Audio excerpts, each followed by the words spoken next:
না না, সে তো রাজাকারের বাচ্চা। আপনার কোনো অধিকার নেই আমাকে রাজাকারের সন্তান বলার। আমি একটা মুক্তিযোদ্ধা পরিবারের সন্তান। সাবেক বিচারপতি শামসুদ্দিন চৌধুরী মানিক এখন কোথায়, এমন প্রশ্নই ঘুরপাক খাচ্ছে নানান মহলে। উপস্থাপিকাকে রাজাকারের বাচ্চা বলে ব্যাপক সমালোচনার জন্ম দিয়েছিলেন বিচারপতি মানিক। বিভিন্ন সময় মেজাজ হারিয়ে তিনি বিতর্কিত হয়েছেন। সেটা তো আপনারা বলছেনই না, বলতে চাচ্ছেন না।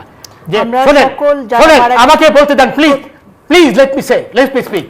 ট্রাফিক সিগন্যালে তার গাড়ি আটকে রাখায় ট্রাফিক পুলিশকে কান ধরে উঠবস করানোর অভিযোগ রয়েছে তার বিরুদ্ধে। তবে সরকার পতনের পর আর কোনো টক শোতে দেখা যায়নি বিচারপতি মানিককে, কিন্তু তাকে নিয়ে আবারও শুরু হয়েছে চর্চা।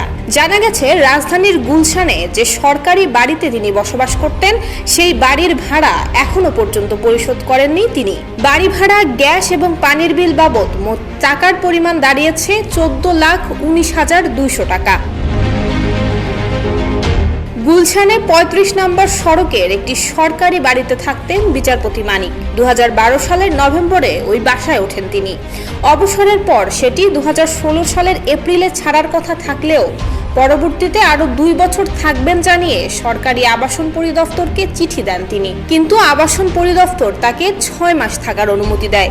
এরপরও 1 বছরের বেশি সময় বাড়িটি 60-70 লাখ। আচ্ছা 60-70 লাখ।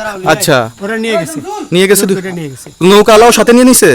নৌকালা এবং ওই লোক দুইজন সাথে একসাথে নিছে? না, ওই 2 ছোকরা নিছে। নৌকালা কেউ আছে? রাজু না, কেউ ছিল না। আচ্ছা 60-70 লাখ।